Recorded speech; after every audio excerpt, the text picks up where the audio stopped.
Welcome back to the Black and Raw podcast. I am your host, Tino Kudatonda Ivunzabai. Now I'm going to repeat that. Here's a podcast that's creating the dialogue and the space for black men to be their most authentic selves. Now, guys, I know it's been about a week or two since you got a new episode out from me, and I apologize about that. But what I've got for you today is a very, very, very good episode with Erik Fleming. Erik has a podcast called A Moment with Erik where he talks about politics within the US and what the political landscape is currently. He speaks to conservatives, he speaks to Republicans, he speaks to, Democrats. I said conservatives like we're in England, but I know what I meant. But we talk about some real interesting things in this episode. We touch on Erik's 2 Senate runs in which he wasn't fortunate enough to be able to get them, but you hear in terms about how he dealt with it and about why he wanted to run for those positions. And we also discuss about our boy Trump. Yeah, everybody loves a bit of the Trump. Yeah, we talk about him. We talk about politicians and how they can be held accountable and be responsible for their actions. And we talk about quite a lot of interesting things, all in the area of politics and also having your values and knowing what your values are, especially as politicians, because we want the politicians who have values to drive what they believe rather than doing and saying things just to get the votes, just for them to continue going on. So we talk about that, and I know you guys are going to enjoy this episode. I really hope you do enjoy this episode. Let me know what you think about the episode in the comments section, and I'm also going to be putting Erik's links into the description so you can go and check out his podcast, check out his website, go see the stuff that he does, and I know you guys are going to love it. Bear with me, I sound a little ill. I've also got this little scar on my face here. The sun just did bits on me, man. Hey, just went to Tunisia. There's some photos. But yeah, I just went to Tunisia. The reason why I look a bit darker too. A little chocolatey skin. But yeah, sun, don't know what it did to my face. Really don't. So it's a bit annoying. I kind of want to scratch it off. But anyway, I'm getting distracted. But I just want to let you guys know this weird thing on my face. I don't like it. I didn't even want to get it from the camera with this on, but needs must, content must. But yeah, let's get to the episode, guys. Let's get to the episode. Hope you enjoy this episode. Let me know what you think. So, here is my conversation with Erik Fleming. So, Erik, welcome to the Black and Raw podcast. It's really good to have you on. It's good to be on, Tino. Thank you so much. I'm honored to be here. No, that's blessed. And so I'll sort of just get sort of stuck right into it. So there was a point in your life where you decided to run for a Democratic Senate. And so I wanted to know what made you want to run for Senate. So I had been at that point in the legislature, in the Mississippi State Legislature, for about 6 years. And the guy that was in the position, I kind of had a hunch that he wasn't going to serve out his term. It's a guy named Trent Lott. Plus, there was concern that Lott was going to use his money because the party didn't want anybody to run against him, right? And so I told people that if nobody runs against him, then he's sitting on all this money and he's going to use it to go after some of my colleagues on the Democratic side, primarily the white guys, white Democrats, and try to get them beat. And I figured at least the very least I can do is make them spend some of that money, right? Yeah. On, dealing with me. And ironically, because of what had happened with Hurricane Katrina, he was actually a constituent of mine at that point, because he was living on the Gulf Coast and he had to relocate and he had some property in my district. And so he was actually a constituent of mine when we ran against each other. And, the other thing too was that I wanted to do some things at another level. At that point, I had been toiling in the state legislature and trying to get things done. But I wanted to be in a position where federal money could be used to help Mississippi. And and so that's, and I know that our political systems are different, but legislators in the United States have the ability, especially at the federal level, have the ability to move money individually. And so that was kind of the thing that I wanted to be in a position not only to move some money, but also to create some legislation where everybody could make some money. So Yeah. that was kind of my motivation. No, that's quite interesting actually. Yeah, and I know the systems are quite different in terms of that you have. It's crazy because America's such a big place that, states sort of can do their own thing, and then you've got federal law as well, which is sort of above it, but then can't always get involved in what's going on in the state. So it's always quite interesting whenever I've like listened to podcasts about American politics and things like that. But I admire the fact that you're like, okay, I want to actually sort of be able to make a difference on a high level. I want to be able to use that money to be able to. So yeah, no, I admire sort of what you wanted to do in terms of on a different level. And, I think quite a difference between the UK and the US political system. I feel like when you try and run in America for Senate or for president, it's very sort of, I don't know if commercialized is the word, but it's like you see adverts of like people, like I've seen Republican adverts of where people are holding guns and they're like, this is your amendment. This is like, it's very stylized and sometimes sort of trying to throw shade at other people. I think we do that here in the UK, but I think maybe just because of how big America is and how many people are running for different things, that you sort of have more of those instances happening. Yeah, I think, with American politics, we have to cater to our market, which people watch TV, people use social media, and their attention span is very, very short. Mm. And that's not necessarily a knock on Americans. That's just how we are. And so, we're given anywhere from 15 to 60 seconds to make a pitch, whether it's on TV or radio or whatever. And so you have to be catchy. And then with so much information, so much media coverage, a lot of people have gone to having these got you moments or wanting to have the ultimate soundbite and all that. And really what has always worked for me was I just told the truth and told what was on my mind. I didn't necessarily say, well, so-and-so and such, or what was the old game? The guy who just passed, Pee Wee Herman, it was like, I know you are, but what am I, right? You know what I'm saying? They play that game a lot in politics, but, my thing has always been, because the one time I really campaigned like I was angry, I got beat. Yeah. And so, I just, not that I won every election, but there was one particular election I felt that I should have won.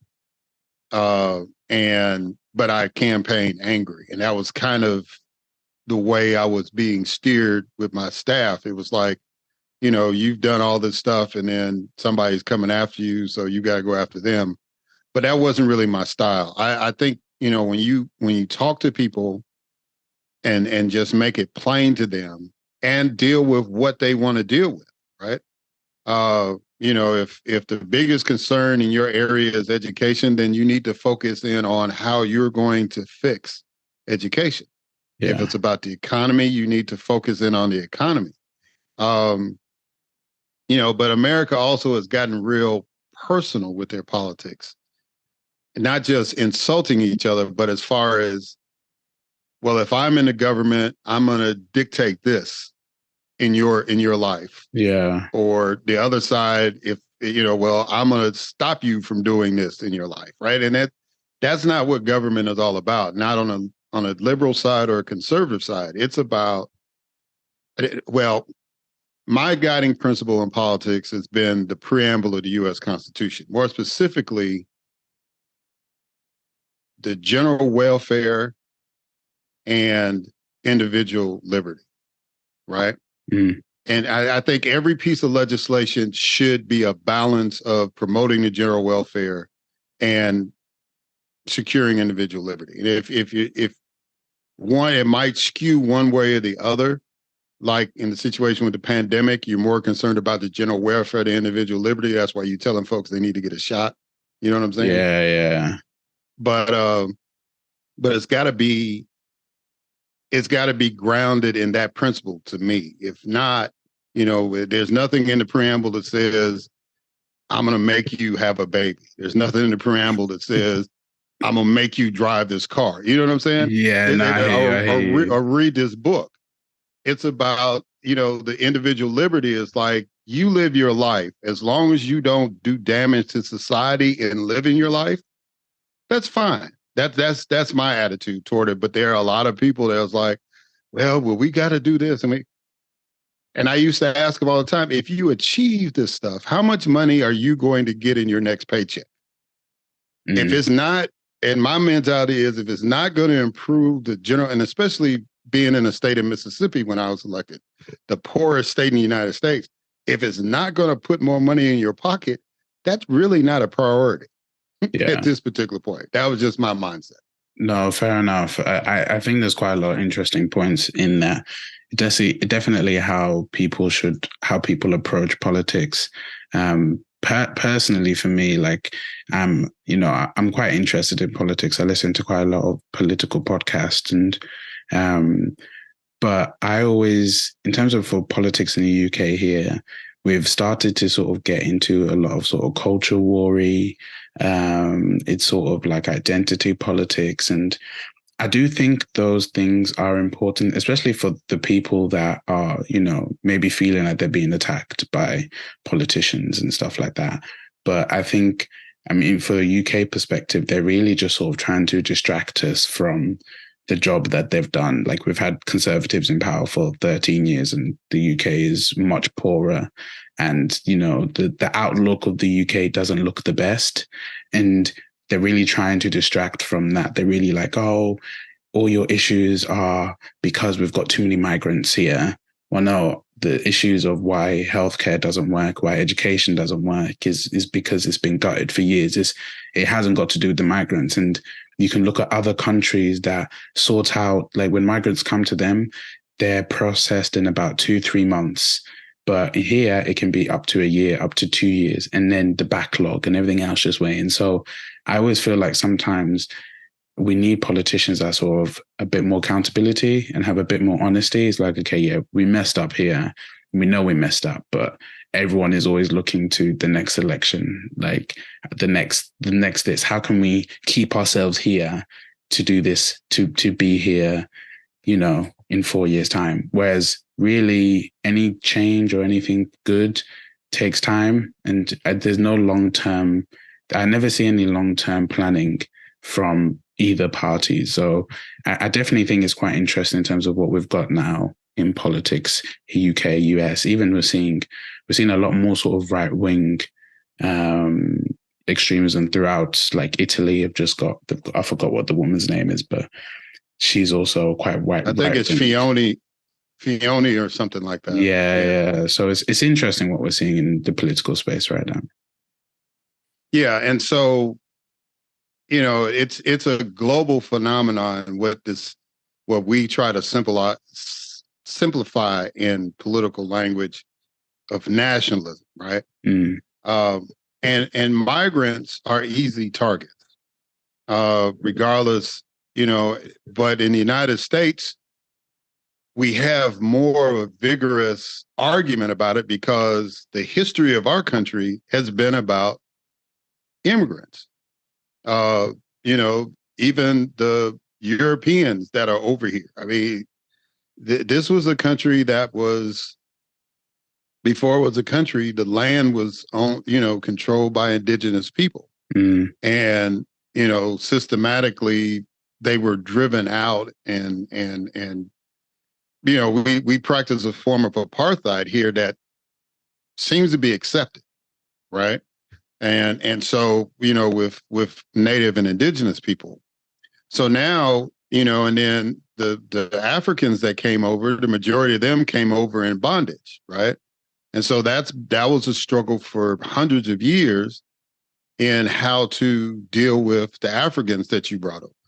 Now, and then, of course, we, through land deals and wars and all this stuff, we basically shifted the Latino population in the country. So, there's people saying, well, you got all these Latinos coming. I said, well, some of them are just coming back.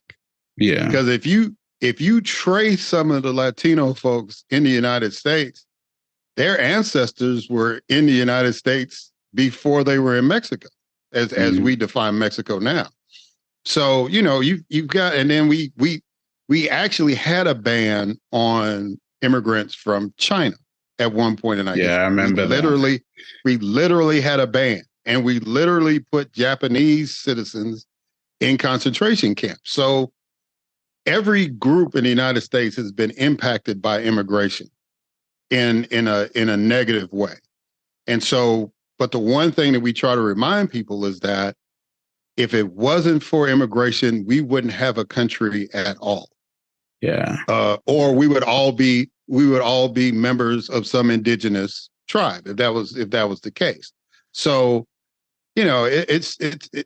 but the migrants are the easy scapegoats always. And I saw it happening in your country with Brexit.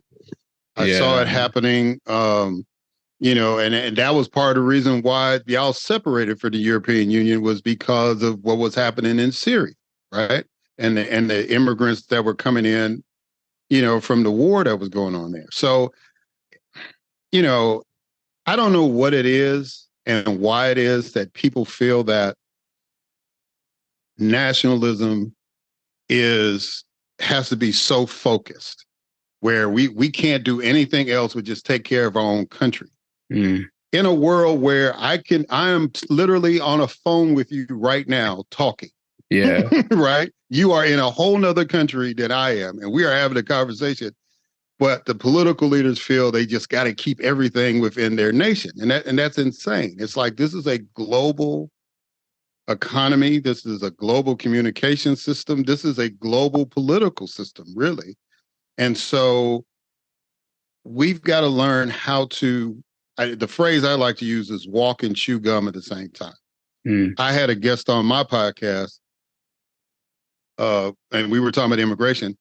And off the air, we were just kind of talking, and he was saying, he's got a problem with us putting all this money in Ukraine. And, we've got this situation in Hawaii where people are, trying to rebuild.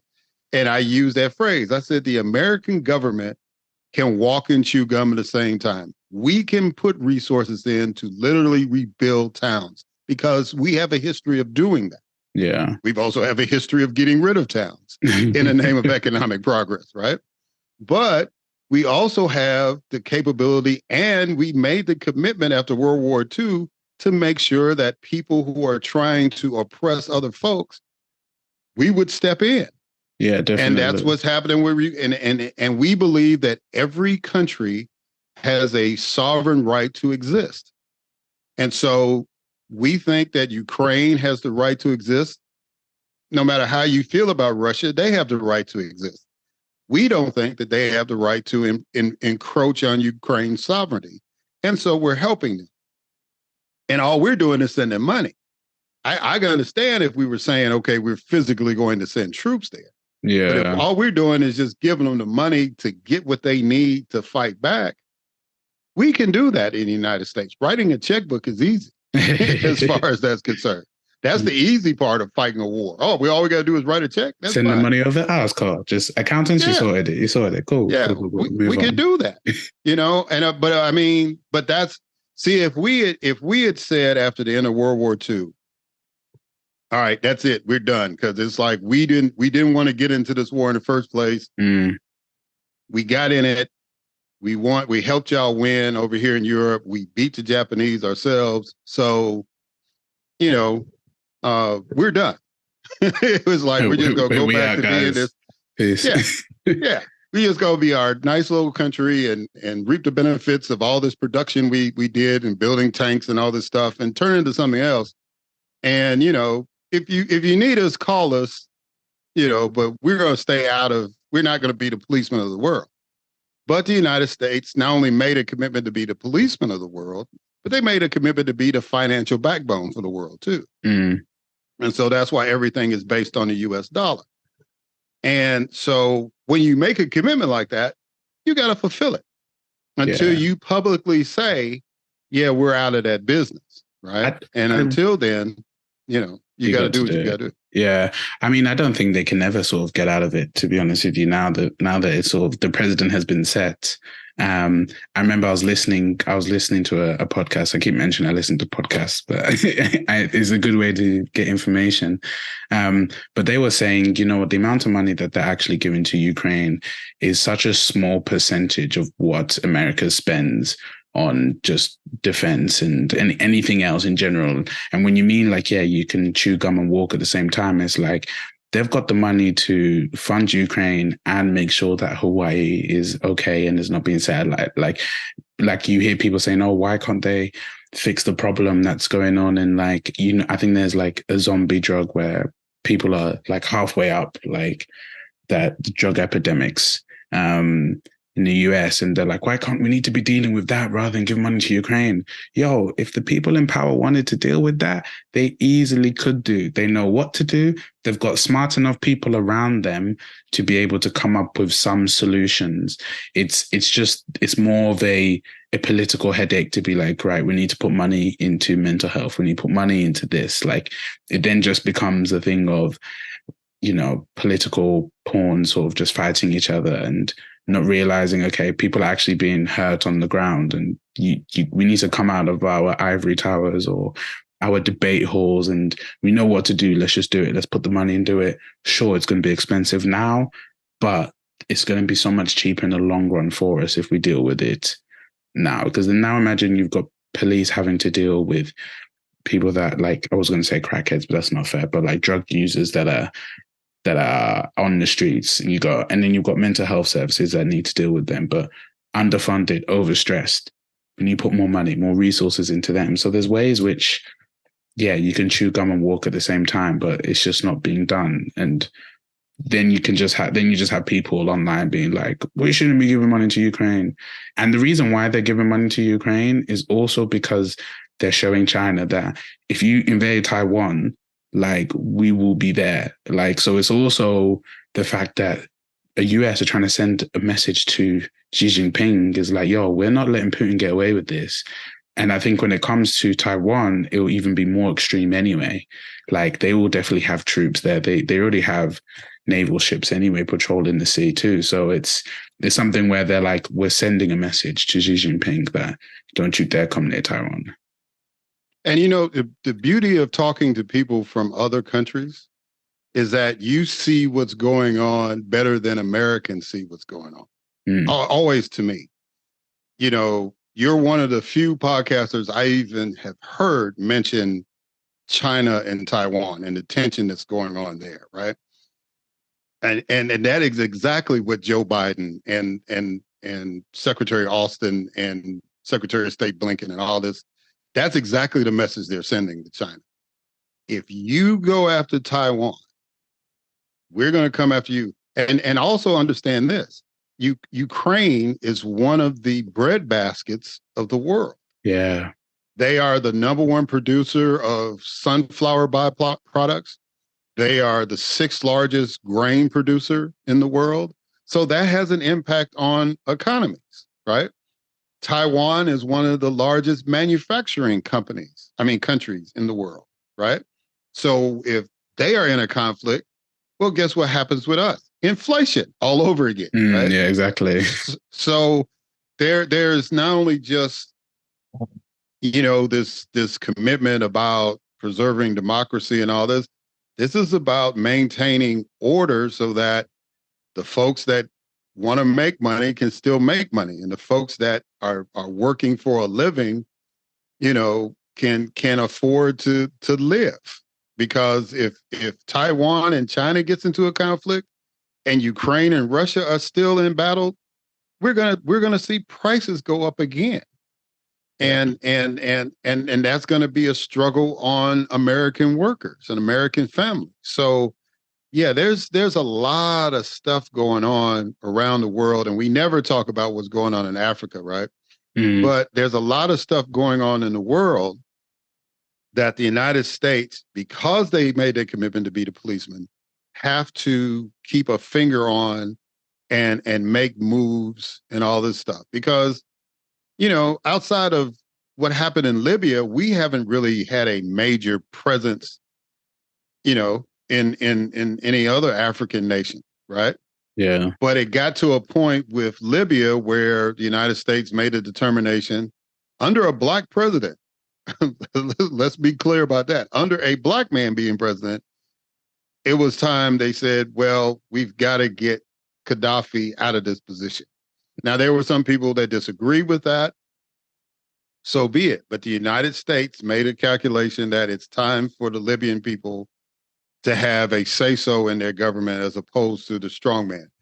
They gave Gaddafi years and years, and he built some infrastructure. He stabilized the nation. He progressed the nation.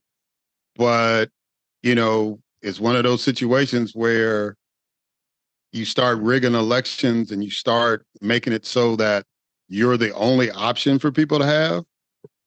If it's interfering with the international monetary system, you're going to be a problem. Saddam Hussein was a friend until he started. He started reading his own press clippings, and that was impacting oil, right? So it's like, and that's to me, that's kind of the contradiction of American foreign policy, is that we kind of prop people up in situations when it's convenient for us, and then when it's not convenient, then we take them out.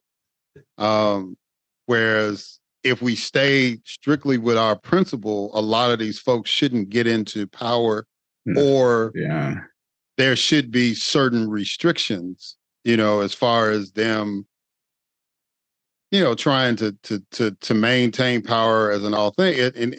And if we were so down with dictators, then we wouldn't be fighting Donald Trump over here trying to be a dictator, right? Yeah. So, I mean, we have to. The United States has its finger. It's not an empire in the traditional sense, like Britain was, like the Romans, like Alexander the Great, all that. But we are an empire in the fact that through our monetary power, we can impact a lot of things that go on in different countries. Yeah, definitely, 100%. And you mentioned the guy, you mentioned Trump, and you know what? It's kind of perfect timing to to have a conversation with you about it, because my cousin sends me. He sent me a WhatsApp the other day. They're like, "Yo, they're trying to lock up Trump," and I was like, "They are trying to lock up Trump," and I was like, they gave him a RICO case. And I guess for those that don't know what a RICO case is, it's usually used to try and prove a criminal conspiracy. Like if you watch Goodfellas, or if you've watched any mafia movie, like they'll do a RICO to try and get everybody from the boss to the small man. And I was so surprised when I heard that they were trying to do a RICO case on Trump. And then I listened to the daily podcast on it. And when I heard sort of everything they're breaking down and why they sort of went for a RICO, I was like, okay, it's ballsy, but it makes sense sort of why you went for it. And I guess, yeah, just what are your views on sort of what's going on, especially from someone that's in the States, that's sort of, and in politics as well. Like, what are you seeing? What are you hearing? Like, what are your views as well? So the DA that put the RICO charge on is Fani Willis. Fani Willis is the district attorney for the Fulton County district in the state of Georgia. In her press conference, she explained that this is basically the 12th RICO case that she has had in the short time, the 2+ years that she's been the district attorney. Her claim to fame was having a successful RICO case against school teachers. And what happened was the school teachers had conspired to figure out a way to help students, whether it's through giving them the actual test to practice on, or supplying answers, or whatever they needed to do to make sure that these students passed so they could get, the success levels up in the state of Georgia, right, in their respective school districts. And Fani Willis successfully prosecuted teachers under the RICO statute and actually got 12 of them convicted to serve time. That's crazy. So if there was any attorney in the United States that was going to do a RICO case, it was Fani Willis. Yeah. Right? So that's kind of her bread and butter thing. But the beauty of RICO is that it allows the story to be told entirely. So even though her main objective is to find Trump and the other 18 guilty of charges in the state of Georgia, when you present it as a RICO case, then you can show that Georgia is not the only state that they're doing this in. They're doing this in Pennsylvania. They're doing this in Arizona and all these other states. And so I'm just the DA that's going to deal with what they did with in Georgia. But when you present it as a RICO case, you can tell the whole story and show how the plan came together and how they were setting about to execute this criminal plan. And so really it's going to be a benefit to the federal special prosecutor, Jack Smith, because he's read that indictment. And there's going to be some things that he can look at from that indictment and say, okay, this will help me with my case dealing with the January 6th, because now I can show motive, right? Yeah. And even though I'm focusing in on what they did in the District of Columbia on January 6th, I can tie in what I'm reading on this indictment, to build the story and prove that they had criminal intent to do what they did, right? So, even though they haven't personally communicated with each other, through the indictments they have, and they've been able to pull all these stories together. And even with the situation with E. Jean Carroll and the defamation lawsuit, even with the hush money issue in New York State, which right? is just crazy. It's all just crazy, isn't it? We're living in unprecedented times where former president has now got 4 criminal charges against him and is still running for office in 2024. Yeah, but the even more telling thing is like 4 indictments. Oh, that's bad. How about 91 individual counts? 91. If you and I just had one, nobody would take us serious about running for president. But this guy, has 91. But that shows that, the party that he's running under, they don't have anybody else better. And all the other candidates are trying to defer and say, well, if I get in, I'll pardon him and yada, yada. It's like, if I was in the Republican Party and running, I'd be talking about Donald Trump like he was the worst thing that ever existed on the planet. There is no way we can put this man up and think we can beat an incumbent president. Are you crazy? Yeah. Are you crazy? I don't care what you think about the incumbent president. We're going to put a person that possibly could be a convicted felon up against him? Really? Tramping orange just on the pulpit. Right. Orange, and some people say orange on orange, right? but it's like, he doesn't, the only qualification to be president of the United States constitutionally is that you have to be 35 years of age and a citizen, right? We actually had a presidential candidate, this guy named Eugene Debs, back in the early 1900s. He was in jail and he got over 1 million votes. Wow. Nationwide. Madness. Because And he ran as he was running as a socialist. And the reason why he was even arrested was because he was against us participating in any global conflicts. And they charged him with sedition. And so he was in jail, but he ran for president. He was on the ballot in the majority of the states at the time, and he got 1 million votes. So there's no prohibition to say that, even if I think the first case looks like the timetable is the first case is going to be in January of next year. let's say by the end of January, by the beginning of February, Donald Trump is convicted. And we've already had like a couple of primaries at that point. Yeah. He could still run and he could still possibly win, even arrested, because there's no law that has been created that says you can't do it. The only out that people have, the Constitution sets aside, is if he is convicted of something that shows that he was trying to undermine the United States. Then the 14th Amendment would kick in, what we call the insurrection clause. Yeah. And that was put in to basically tell the states that we're in the Confederacy, if you come back and you try to start another civil war, y'all are out again. Or you can never go hold a federal office, right? Because a lot of these guys that were in leadership of the Confederate States were like senators, like Jefferson Davis from Mississippi. He was a U.S. senator. Then he ended up being president of the Confederacy. So if he got back into office, say, for example, and he started talking about, let's do this, let's run this Civil War back, then he would have been barred from federal office ever again. Yeah. So that was why they put that clause in there for people like him. And so now Donald Trump, if he is convicted of the January 6th stuff, could possibly fall under that 14th Amendment insurrection clause. Well, that would be the only way to stop him from being president. Yeah, I was about to say, well, he also has the one about the documents that he didn't. And wasn't he being charged with, I don't think it was espionage, but it was going against your country. I forgot what it was called.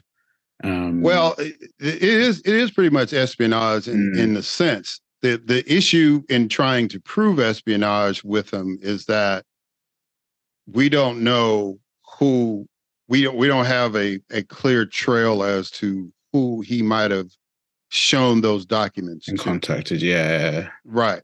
Because the hunch is Saudi Arabia. That's the hunch. Because as the stuff was going on about the documents, all of a sudden Saudi Arabia was like, hey, why don't we create this golf tournament, right? And why don't we have a bunch of the events at Donald Trump's golf courses in the United States? It's just kind of coincidence how that was happening. Yeah, just a little bit. But there's nothing that can really tie that in right now. And then Mar-a-Lago is basically a giant resort home. It is basically a ballroom where they actually have places where Donald Trump and his family can sleep. Yeah. It is not the securest place on the planet by any means. And during his whole administration, they were arresting people who they had identified as spies from China and Russia and other countries that were just traipsing around, going to the bar, going to a wedding or whatever, a party at Mar-a-Lago unchecked. Yeah. So it's no telling, excuse me, in the haphazard way that he had these documents, it's no telling who got a hold of what. I mean, you literally had him in a bathroom. That's yeah, like James Bond would be like, really? Ian Fleming would have been like, that's not creative at all. You really gonna put the secret documents in a bathroom? I'm not putting that in a book. I mean, but that's what he did. So it's like, hey, excuse me, I have to go to the bathroom. Yeah, and he go to the bathroom and we got the nuclear secrets, right? Yeah. And that's how insane this was, right? Yeah. And that was also the dumbest thing. The hush money thing is like, well, politicians do what they got to do. You had an affair. You don't want people to be out. Okay. That's almost forgivable in the political diaspora, right? Yeah. But the documents is the dumbest thing. It's like, look, man, you can't have them. Just send them back. Okay. Yeah, it's easy. You would have saved yourself such a big job just sending them back and you're done. Just send them back. Just send them back. It's like, I know you photocopied them. There's no way they can stop you from photocopying them if you had them, but it's like the originals, send them back. You send us the originals back, no harm, no foul. But he didn't, because of who he is and how his brain works, he felt he didn't have to until the FBI showed up at his house and said, you got to give him back. Yeah. It's Yeah. oh, go on.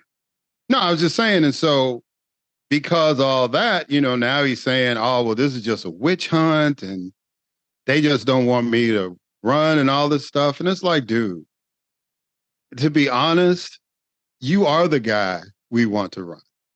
I mean, you won the electoral college, but you lost the popular vote in 2016. More people voted for Hillary Clinton than voted for you. But you won in the states you needed to win, so therefore you got in. You got beat by a bigger margin. And Donald Trump is right. For an incumbent president to get 75 million votes is historic. That's never happened. The problem is you lost to a guy who got 81 million votes. 81 million. Yeah. That's totally unheard of. 81 million against the guy who's already in the office? That's totally unheard of, right? So you lost that, and now you want to come back again, and you're damaged goods. That's the opposition party's dream. Oh, yeah. This is the best you got? The guy that we just beat? Bring him back. Yeah. Let's have fun with that. Yeah, and he's got all these cases on him, and it's like, and it's the fact that now you're going to be more soured to people that are in the middle. Like now with all these cases, like your diehard fans are always going to be your diehard fans. They're going to believe you and think this is a witch hunt and all of that. That's okay. But I think what the Democrats are banking on is that, listen, everyone who is sort of semi-okay with you is now not. Like everyone's sort of a bit off you now. So that's what you're going to lose. And I agree with you. Yeah, that Trump is the best person to run. I remember I was having a dinner conversation and we had some American family over. And I was saying that, you know what, it's good. It's best if Trump runs because he will lose. He's got a high percentage of losing. And I was like, I would rather Biden get another term than someone like Ron DeSantis get in, because where it's different with Ron DeSantis, he's actually quite clever. He's actually quite smart and he knows what he's doing. And I think his views are a bit more actually solidified and he knows what his views are, unlike Trump, who sort of went with the wind. Whatever got him where he needed to go, like he would do it. Whatever got people on his side, he'll do it. Whereas I feel like Ron DeSantis could actually be really clever and probably be quite damaging for America because he would just know how to work the politics and he wouldn't just go with the wind.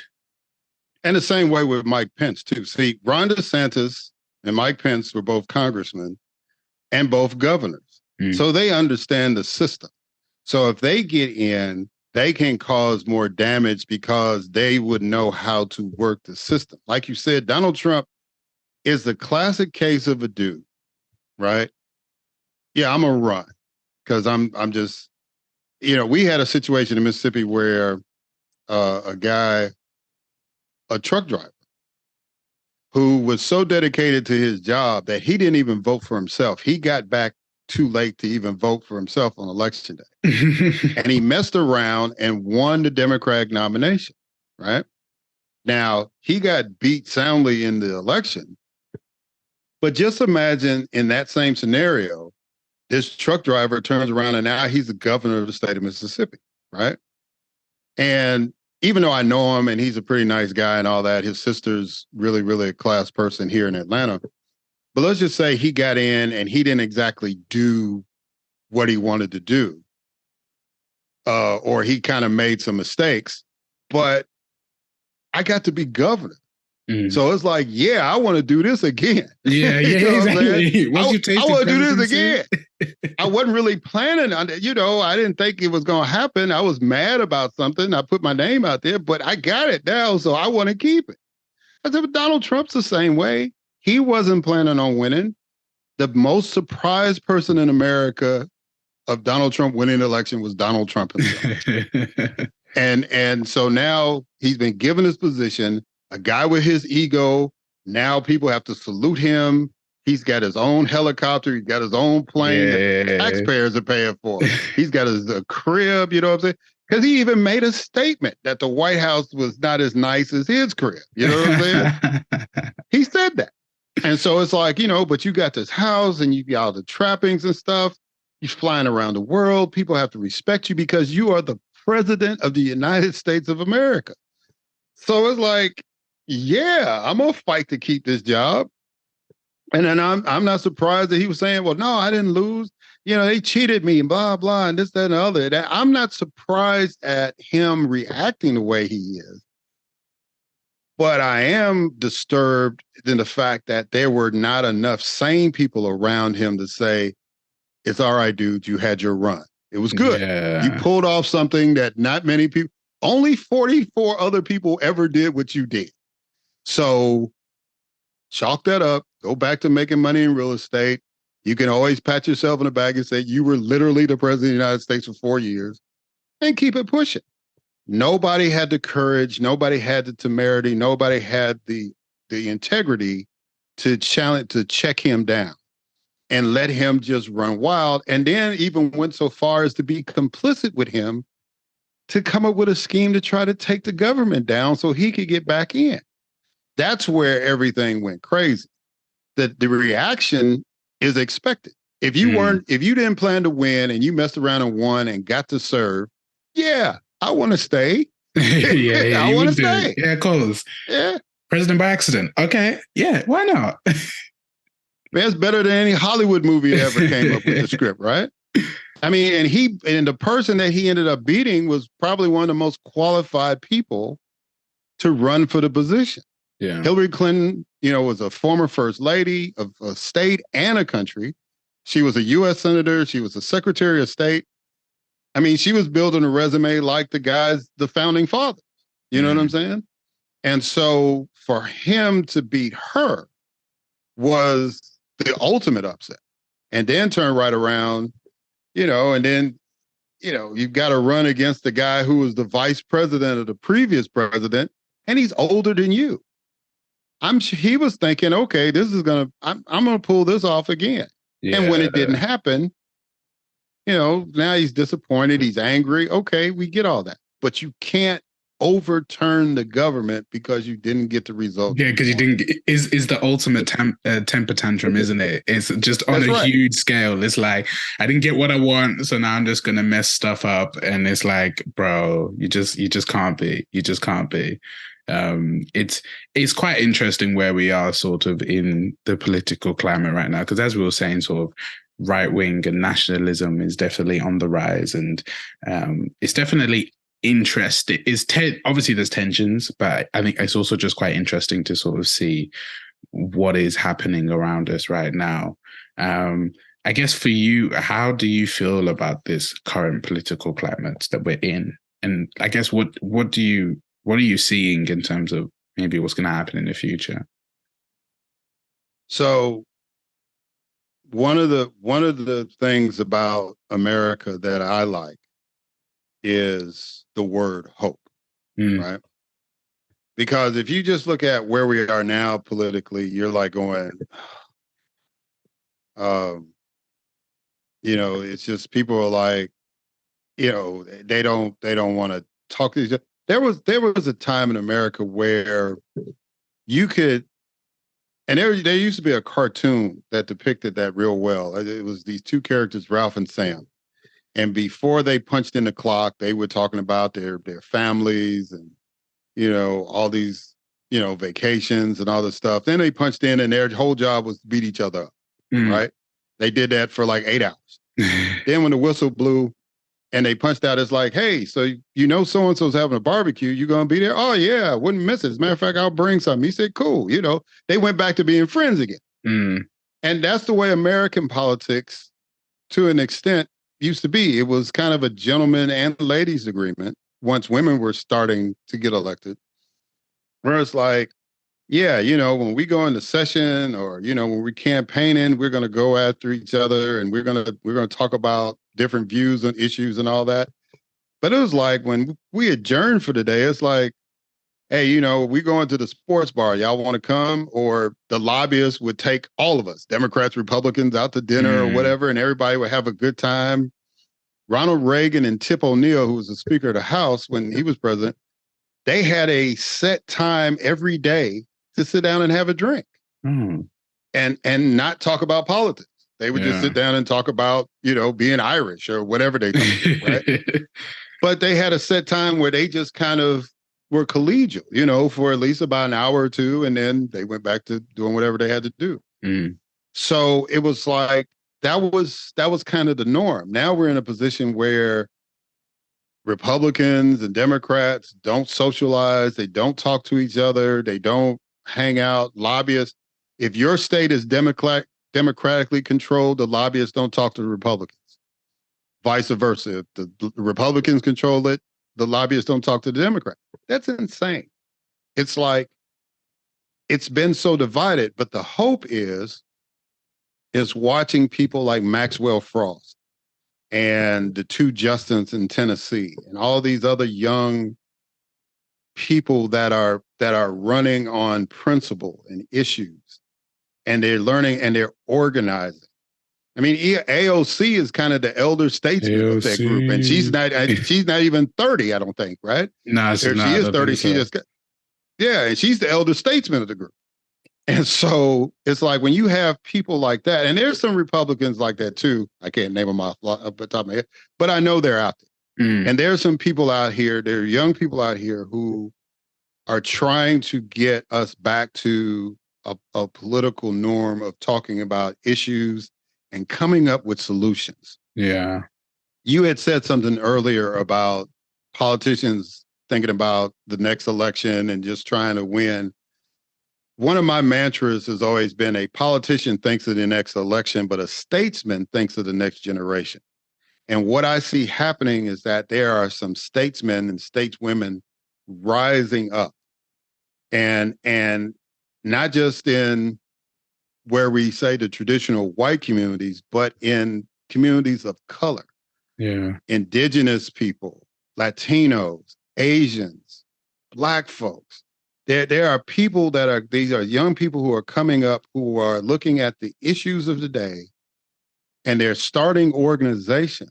Some of them have parlayed that into getting into elective office already, right? The mayor of Stockton, California, young African-American man, he got in, and one of the biggest issues he saw in Stockton was poverty. So his first action was he got the city council to vote to give the poorest people in Stockton $800 a month, just to help them get by. You know what I'm saying? And it was like, people were like, when he got elected, but then inflation kicked in during his term. The pandemic kicked in during his term. And so it was like that $800 was a gift. Yeah. A major gift. It went from a gift to being a necessity. That's what I should say. So, but he had that foresight. And so those are the kind of things that give me hope that there are young people coming up that are trying to get us back to the way politics should be. It should be the debate about ideas, and it should be the debate about solutions. And, the old saying that all roads lead to Rome. You don't have to take the same road, but as long as we get to the same place, then we achieve something. Yeah. And that's to me is what politics should be about. It should be, I can't quote this quotation by verbatim, but it was basically saying the only purpose of discussion and debate and argument is answers and solutions. That's the only purpose why we have these debates, is to come up with a solution. And so I'm hopeful that the next generation of elected officials are geared toward that, as opposed to who's going to win the media sound bites today, or, which network's going to get the highest ratings based on what political they line up with. It's about having debates, coming with ideas and solutions to move the country forward. Yeah. And that to me is the most essential thing. And that was one of the reasons why we were able to be as successful as a country as we have been in the short time that we have existed on this planet. And, people say we're almost 250 years old. And I'm like, there are countries that are like thousands of years old. There are countries that were around when Jesus was born. Yeah. You know what I'm saying? But we, in less than 250 years, have positioned ourselves to be one of the most powerful nations in the history of the world. So that ought to tell you something, right? And so what we want is political people to understand that, carry that mantle forward, and in the process, uplifting every citizen that lives in this nation. Yeah, the thing is, and I like in terms of what you're saying about hope, because I think we definitely do need to have hope for a better tomorrow, a better future. I think it's the same here in the UK, that we have politicians that are thinking about, what's going to sound good, what's going to get votes for me to go and be great. Like, especially here with the Conservative Party, I bash the Conservative Party, and my parents they hear me bash it a lot, but it's just because I've seen where this country is right now, and I know that we could have been a lot more prepared for COVID. As you were saying, the person in California, in Stockton, saw a vision of, okay, we need to take care of these people, not just because, there might be a pandemic, but it was like, it's just the right thing to do. And it just happened that then we had a pandemic, and it was actually a necessity. And I think England could have been a lot better off if we had been investing in our social services, if we had been investing in community building. And we had these things called Sure Starts that the Labour Party of the 2000s brought in, and it sort of helped lower income women that were having babies and children, like giving them skills, giving them a place to come, and they got rid of all of that.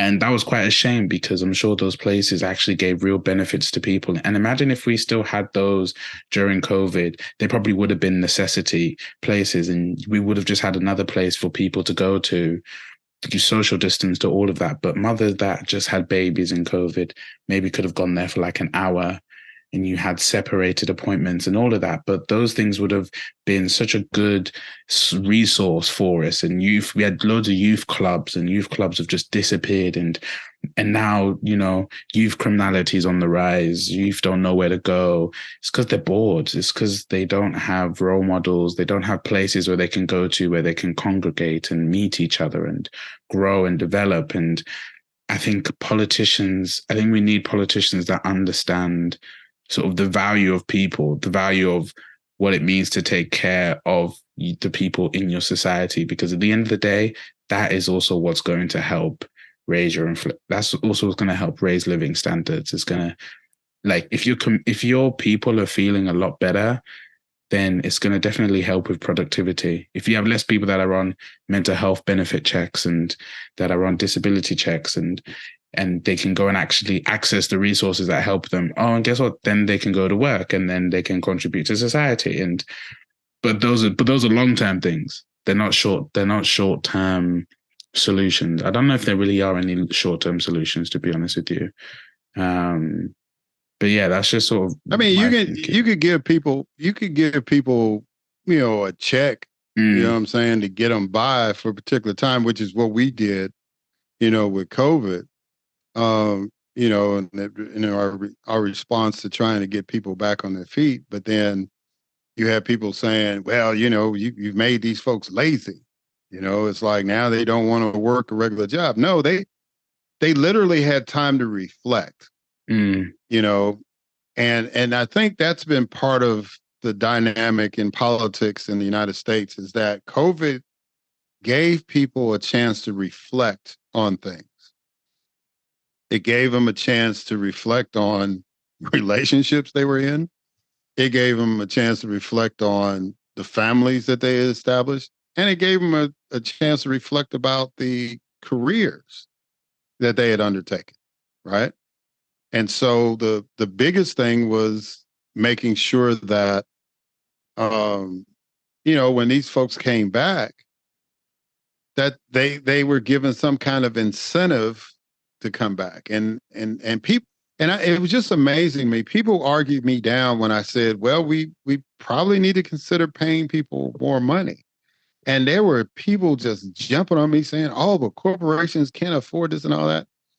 And then came this incredible stat that said that over the last 30 years or so, well, no, I take that back. Over the last 50 years, production in the United States has gone up almost 18%. And I mean, 64%. I'm sorry. Production has gone up over 64%. Wages have only gone up about 18% during that same period. But the CEOs of corporations, their income went up over 1,400%. And so my question to those folks that were arguing me down, it was like, how can you say that we don't have the capital to give people more money for the work they are doing when the people who are not doing the work, who are running the company per se, are getting an incredible amount of money to do stuff? It's like they're taking a bigger chunk of the profits than the employees are. And so when, to me, it just seems like we've been conditioned to such a point where it's like, well, the person that's the CEO, it's not the same like it used to be. There's this old notion in the United States where it's like you worked your way up to the top, right? You start off as a mail clerk, and after so many years and bettering yourself and learning the business and all that, then you get to be the CEO. That doesn't work like that. And so, it's like, so to say that these people are inherently smarter than the folks that have been working at the facility for like 20, 30 years, at the company for 10, but it's rare you get people to stay 20, 30 years now, but just to say 10 years, right? And you bring this CEO over from another successful company or what have you, because the one that was your CEO at the time decided, I've made enough money, I'm out. Right? So it's like, I've done 10 years of this, I'm out. So you bring in somebody else, and, they're just making a lateral move. And the people that have been working, they might get to be a supervisor or a manager or something, but they're not getting a chance to be CEO. And so, that gap continues to widen. But then people are trained as like, well, they're the CEO, so they should get the most amount of money. Yeah, but they shouldn't be making 130, 150 times more than the average employee should be making. Yeah. And then you're wondering how come that money is not distributed. But the mentality is historic. They asked Andrew Carnegie, right, who was one of the richest men in American history. Andrew Carnegie was asked about his philanthropy and how he was creating all these libraries across the country. And, he's actually started a university and all these other charitable things. And the reporter asked him, well, why have you devoted all this time to philanthropy and not giving your employees a raise? And his answer was, if I give an employee a raise, all they're going to do is buy more meat. Whereas me having all the money, you see the work that I'm doing. As if to say that a person who works a job doesn't have a philanthropic heart, right? And then the counter to that is, and back to our friend Donald Trump is financing his campaign / legal defense fund off of the backs of people giving $5, $10, $15 to him. So it's like, and he's raising millions of dollars to do that. So it's like people will give money to causes they believe in if you give them more money to do that.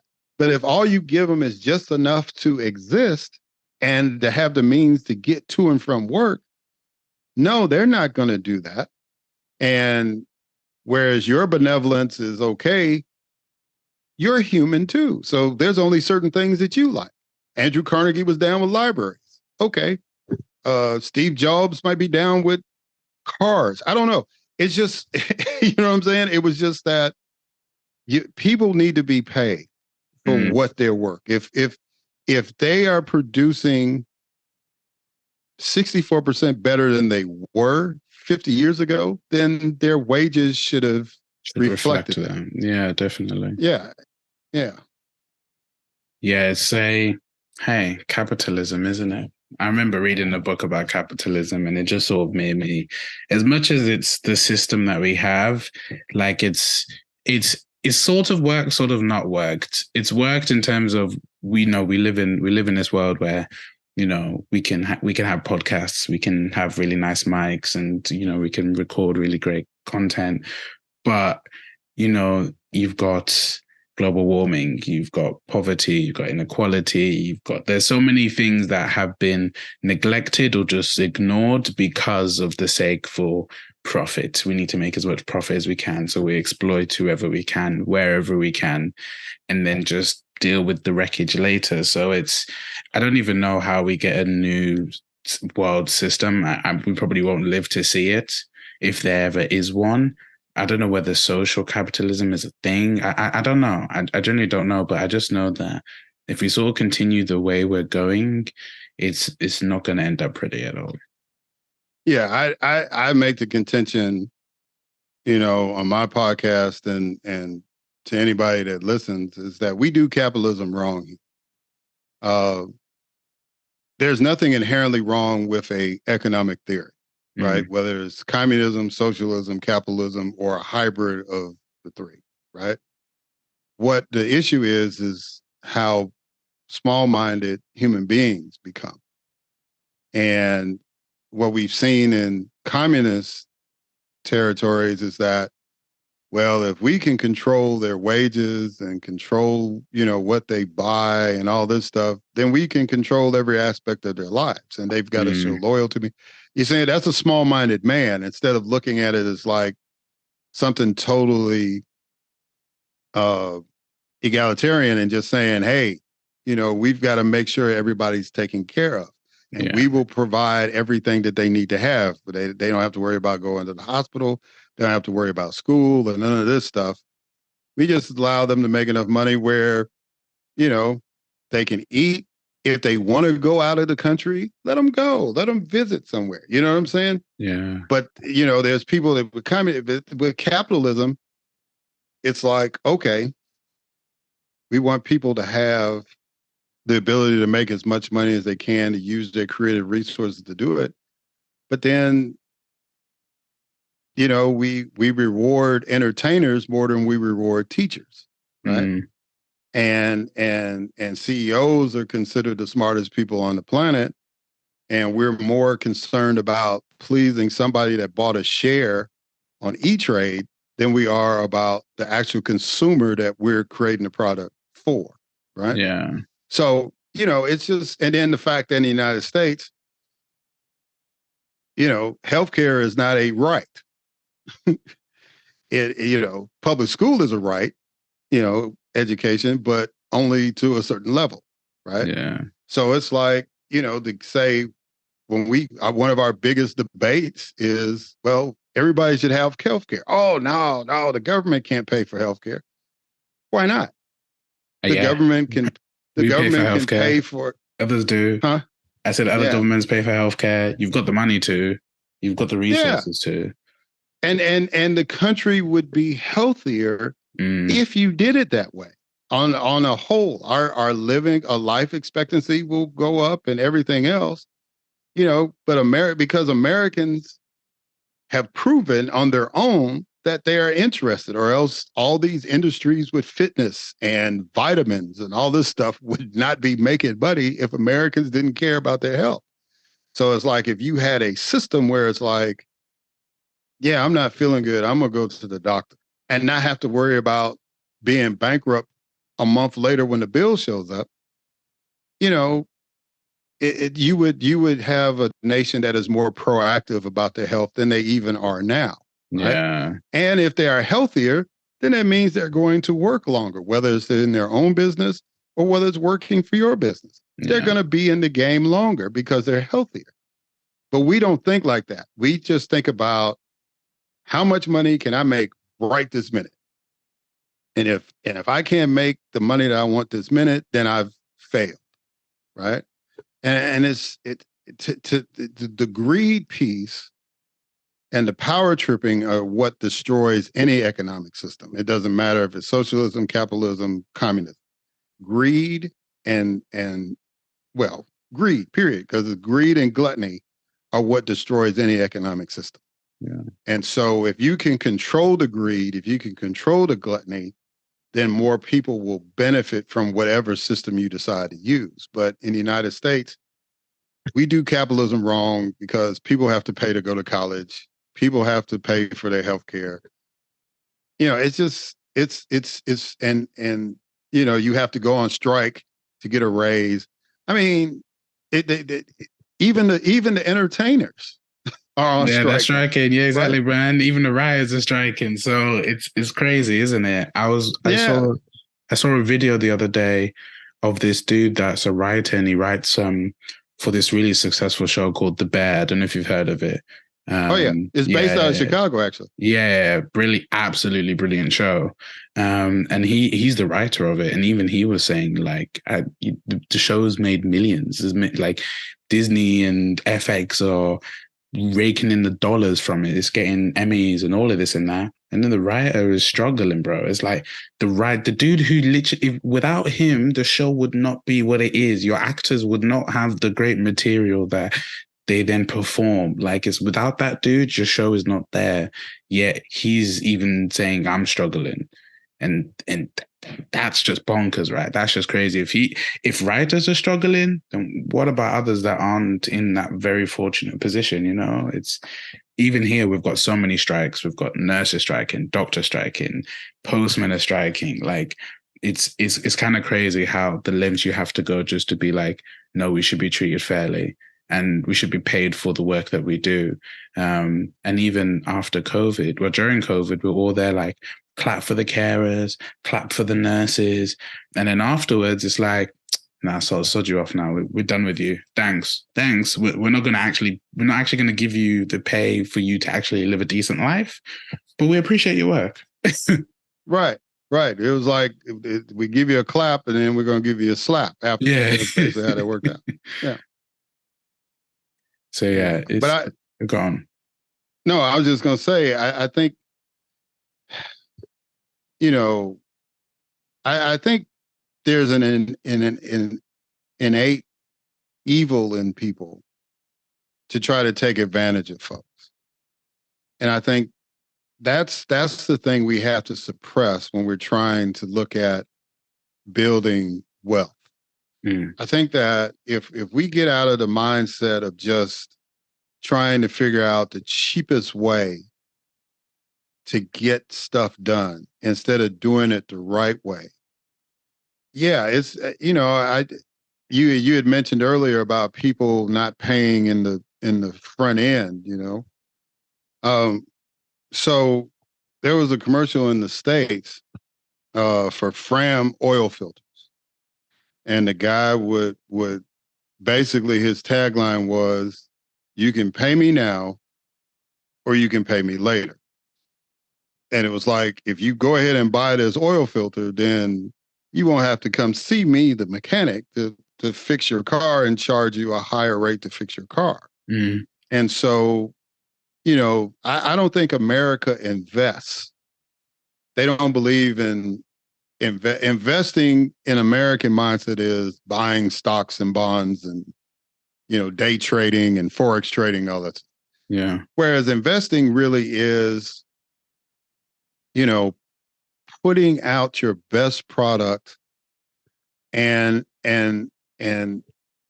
making that money off that best product and then watching, you know, it develop for years and years. It's like, we'll do the base minimum. So you've got to go back and get a car every 3 years, or we got to repave the highway every 2 years or whatever.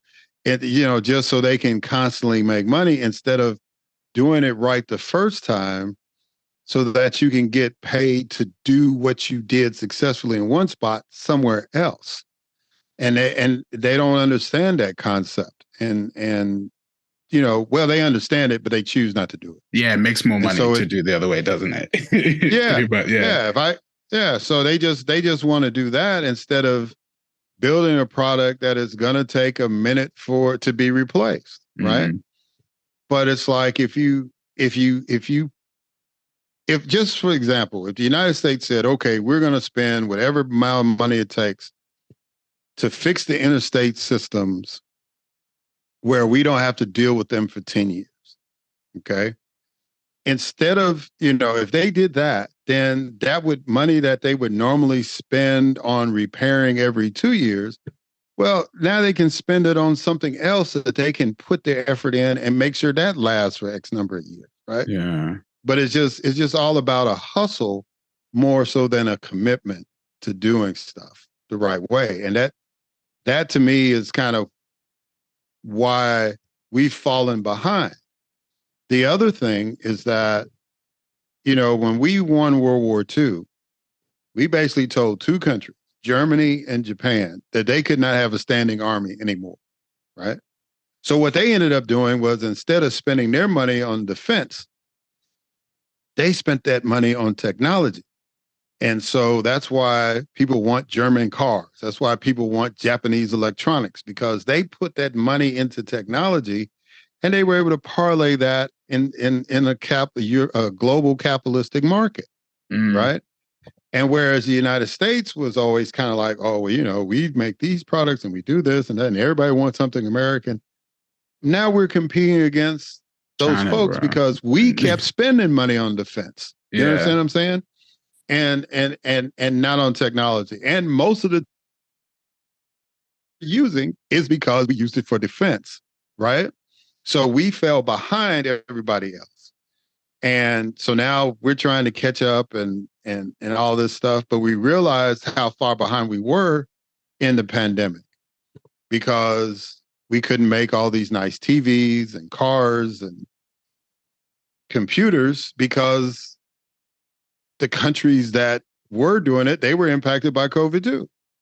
So if we had our own base, and that's what President Biden did when, part of the economic plan was to make sure they put money in so we could start doing that technology in-house in the country, but had we been focused on that and thinking long-term, we would have been better off now than we claim to be.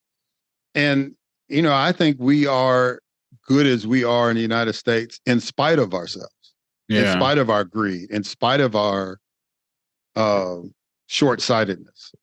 So, to me, if we started doing like other countries in the world were doing and looking at things long-term and putting more money into improving technology and improving society as a whole, everything else would pan out. And the wealth distribution would be more even and all that stuff. But, maybe that's an altruistic viewpoint, but I just believe that's the role that government is supposed to play. They're supposed to kind of set that tone. And if they don't do that, if they acquiesce to the capitalists that exist now, and they don't set the tone for how capitalism should be, then we're gonna continue to get the short-sightedness and the corruption and all this other stuff. Yeah, I mean, to be honest with you, we all see where we are now. The US term and even UK, and I'm sure there's other countries that probably feel the same way, to be fair. So I don't know if we can keep going on as I forgot what the word was, just business as usual. Don't know if we can keep going as business as usual, because business as usual is not going to lead to a world which we're talking about, where governments are actually putting the structures in place to make a better society, to make sure that the people of that society are fulfilled. And, I think there's loads of things that we can do to start doing that, but it's whether we have the politicians, I guess, brave enough to say what they feel and to actually go on their principles and to go against the grain. Because it's easy just to be like, yeah, let's just do what they're doing. But even if it's wrong, it's very easy to say yes to somebody rather than to be like, no, actually, I think we should be doing this instead. Right. I agree. So, yeah. So I wanted to, I've loved this whole conversation that we've had. And I just wanted to ask you two more questions. And I wanted to take it back to when you were running for Senate. There's actually three questions because I'm going to put in two into one. Why did you decide to be a Democrat And I guess, how did you deal with the disappointment of not being able to go to Senate, to become the Senate? Sorry. Well, I answered the second one first. So, I mean, it's just like any other thing. I had two cracks at it. So I'm considered fortunate that I had two opportunities to run. The only disappointment was that, I think people missed out on an opportunity to have somebody to bring something new to the table, instead of just staying with what you had.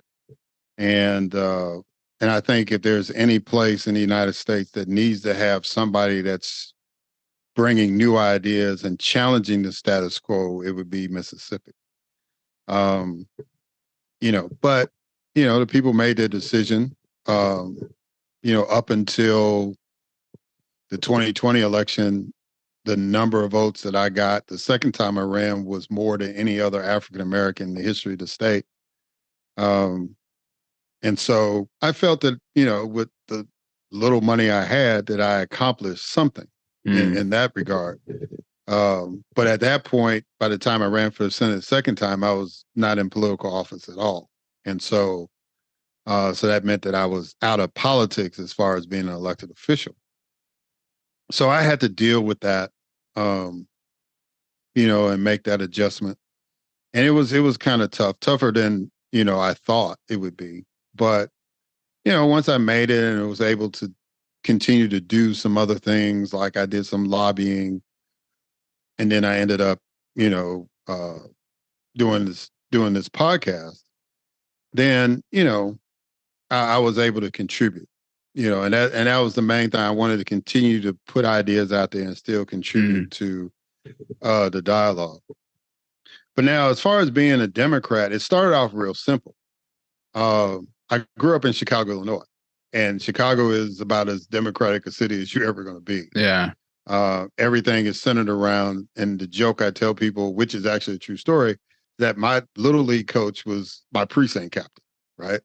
So everything is so entrenched in Chicago as far as politics, and especially with the Democrats. And so that was kind of my natural inclination. But as I got older and started understanding the differences between the Democrats and the Republicans, then it made that choice easier. Yeah. Okay. I think that it's good to have a liberal mindset. I think it's good to always challenge yourself to think of what can be done better. I think when you get into a conservative mindset, because that was, one of my civics teachers in high school basically said, well, you all are going to be conservative because you're going to get old, and old people are always conservative. And I took that as a challenge. Yeah. Because I think that when we get too set on our ways on everything, I mean, there's some things you're going to say, I'm more comfortable doing it this way than that way. That's being set in your way. But when it comes to public policy, as society changes, government should adapt to that. And even to the point where if you seriously have to have a conversation about changing the governing document, then you need to have that. Fortunately, in the United States, the way with our amendment system, we can do that without having a major constitutional convention. We can amend it and, do the process that way. If we get people to do it, sincerely and honestly, and not trying to just play the political headwinds, right? Or as you correctly pointed out, play the cultural game. But to me, being a Democrat, and see, I grew up north. Had I grown up in the South, I'd probably been more a Republican and then switched over to a Democrat. Because in the South, the Democrats were the ones that were oppressing Black people. They were the ones who were, pushing for states' rights and all this kind of stuff. Whereas in the North, the Democrats were about building schools and building health centers and building the city, period. You know what I'm saying? So it was a different vibe. And so the only reason why Blacks voted Republican in the North was because well, wasn't Abraham Lincoln a Republican? Okay, I'm gonna vote for it because he was the emancipator. Because they liked him. Yeah. Well, other than that, it was like, but in the South, it was a life or death decision to vote Republican as opposed to Democrat. Mm. And I think where we are now, the way that the Republican Party has embraced a lot of these old ideas of nationalism and racism and fascism and all this stuff, it's a life or death situation for me to stay a Democrat. It's like on certain issues, you can sit there and say, well, yeah, I'm not as liberal as, say, some of my counterparts. Because one of the issues that I have with the Democratic Party is, this whole notion that religion is bad, period. And I'm like, I literally actually had somebody tell me that I invoke God too much in a speech one time. And I told him, well, if I ever am involved in a political party where that is really true, then I won't be a member of that political party anymore. Right. Yeah. So, and I said, and you might need to come in my party of the United States and see how we operate before you make that kind of judgment.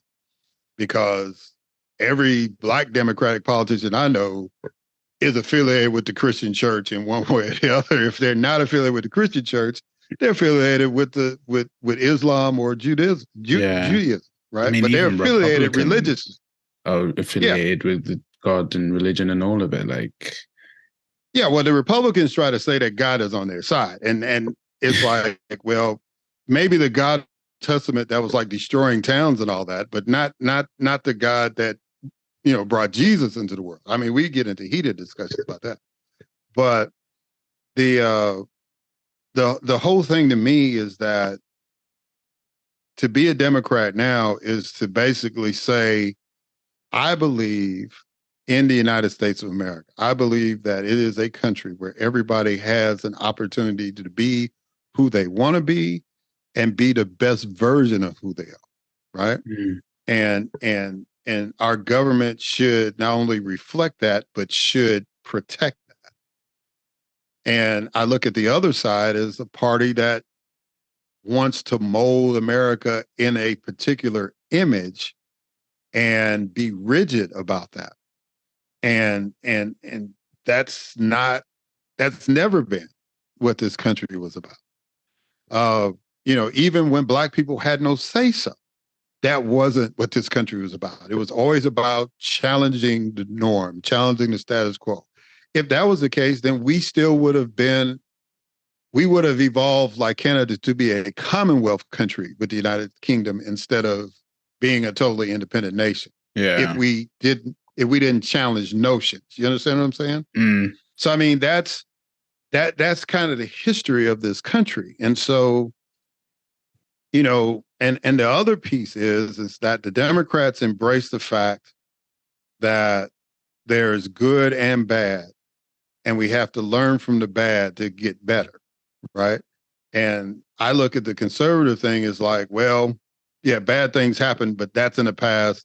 We just keep it pushing and keep it moving forward. And it's like, no, you got to figure out why that was bad. You can't just say, okay, that was a bad moment. No, you got to figure out why that was bad and do better. But it's like, let's just keep things as they are, and let's and if things get better, okay, great. If they don't get better, at least we're in a good place now. Yeah. And I'm just not down with that. No, I'm not down with that either, to be honest with you. I agree with you that we sort of need to be able to reflect on our past, because we often say that history ends up repeating itself. And that's just because we're not learning the lessons of what has happened. We're sort of just letting things go by and just being like, well, that was back then. So we're better now, obviously. And I think the world has definitely got better, but in ways it hasn't. And so I don't know. I think I personally am more left-leaning. I'm definitely more liberal in my mindset. And probably being raised in the UK definitely sort of had that effect on me. But I also do think that it's important to have systems and have politicians that I think I've been saying throughout here, that are protecting people and that are understanding that how can we make a better world for everybody rather than just the select few, you know? So, and we have to be able to analyze history and learn from it to be able to have a better future, which I think is needed. Definitely agree with that. So say if this is my final question that I always ask all my guests, and say if there's a young Black boy listening to this conversation, how can something that you know help them with an understanding of themselves? Learn your history. I think, one of the most important things for me was to understand who I am and where I came from. And I took pride into understanding that. I had teachers who instilled that in us. I think the fact that I was able to be insulated in a sense where I wasn't restricted in where I could go, but where I did go, I was comfortable because I saw Black doctors, I saw Black dentists, I saw Black lawyers, I saw Black teachers, and scientists, all these things. I mean, and a lot of those folks were even in my family, right? So I was always around positive images about my people, and so when I talk to other young people, it's like, if you're not surrounded by that, then you need to go seek it. And the quickest way to seek it is to go to a library and read about it and pay attention, not just to the popular person on Instagram, but pay attention to the Neil deGrasse Tysons and love Neil deGrasse the Mae Tyson. Jemisons, and So I love Neil deGrasse Tyson. Yeah. And I mean, find out, learn about these people as well as, the people that are popular in the culture, right? Because it doesn't matter what generation it is, the entertainers, whether it's an athlete or a singer or whatever, they're always going to be popular, right? They're always going to be the one, and they're doing that so they can make money off of you. And that's fine. But my thing is that, learn about the people who are doing things to make all of our lives better, regardless of their income, right? And those are the scientists. Those are the inventors. It's a moment of pride for me that if I stop at a traffic light, I know a Black man created it. If I put sugar in my coffee, then I know a Black man developed the process to refine sugar. If I wore a patent leather shoe to a wedding, I know that a Black man invented it. When I think about the light bulb and brakes on a train and all this, Black people did that. And so we need to learn about the contributions, and not just Black Americans, Black people all over the globe made all these different contributions. And if that doesn't instill pride in you, I don't know what will, because it's like, if you can see somebody that looks like you, that had something to do with that telephone that you're holding in your hand being in existence, I think that should change your perspective about what you see in the mirror every day. And I think that the more that we appreciate who we are as human beings, the less likely then we're going to be to think that another human being that looks like me's life is not worth anything and commit violence to that person. I think that the more that we engage in our history and in our culture and in the diaspora as a whole, because there's a phenomenon that's happening right now in the United States where there are Black people, and this kind of centered around the reparations argument, that it's like, well, only those Black people who were ancestors of the enslaved should get the money. Okay.